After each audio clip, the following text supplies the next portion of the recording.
अस्सलाम वालेकुम, this is Quran light to writer. आज हम जन्नत के पौधे के बारे में बात करेंगे, लेकिन उसके साथ साथ चंद एक उन पौधों के बारे में भी बात करेंगे जिनको हरगिज घर में नहीं होना चाहिए, क्योंकि इनका घर में होना घर की बर्बादी और लड़ाई झगड़े की दलील है। घर में हरगिज लाल मिर्च या हरी मिर्च का पौधा ना लगाएं, ना ही भिंडी का पौधा घर की प्रेमिसेस में होना चाहिए, बल्कि कोशिश करें हरा धनिया भी ना लगाएं, बस पुदीना और बाकी चीजें लगाएं। हरा धनिया, मिर्चें और खुसूसन भिंडी घर के अंदर नहीं होनी चाहिए। शहजाद अली गाजी के मुताबिक जिन घरों के अंदर भिंडी का पौधा मौजूद हो वहाँ बच्चियों के रिश्ते तक नहीं होते। कैक्टस यानी जहन्नुम का पौधा, ये भी घर में नहीं होना चाहिए। जिस घर में कैक्टस का पौधा लगा देखे तो उनको पौधे को हटाने को कहें, और अगर वो ना माने तो उनको हदीस बयान करें कि प्यारे नबी सल्लल्लाहु अलैहि वसल्लम का इरशाद है, ये सहरा का पौधा है, जहन्नुम का पौधा है, इसे घर में नहीं होना चाहिए। और जिस पौधे का जिक्र अब हम करेंगे उस पौधे का नाम रेहान है,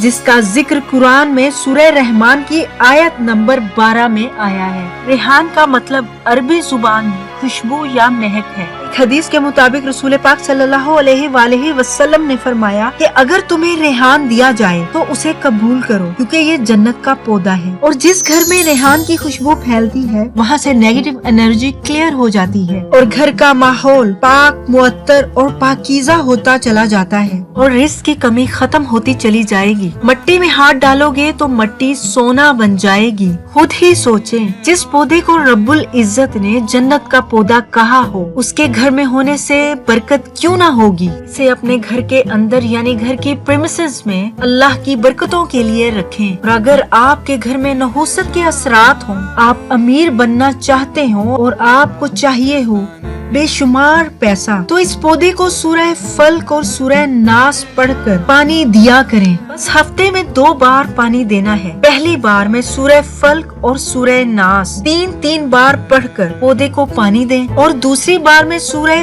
फातिहा और आयतल कुर्सी 7-7 बार पढ़कर पानी पर दम करें और पौधे को पानी डाल दें। नो डाउट इस अमल से आपके घर में बरकतों के दरवाजे खुलेंगे। ऐसा पौधा जिसका जिक्र कुरान में है, इसकी खुशबू जैसे जैसे घर में फैलेगी, घर में रहमतों के बरकतों के अनदेखे दरवाजे खुलते चले जाएंगे। सूरह वाक़िया की आयत नंबर 89 में भी इसको जन्नत का पौधा कहा गया है। वीडियो पसंद आई हो तो चैनल को लाइक करना, सब्सक्राइब करना ना भूलिएगा। अपना बहुत ख्याल रखिएगा। अल्लाह हाफिज।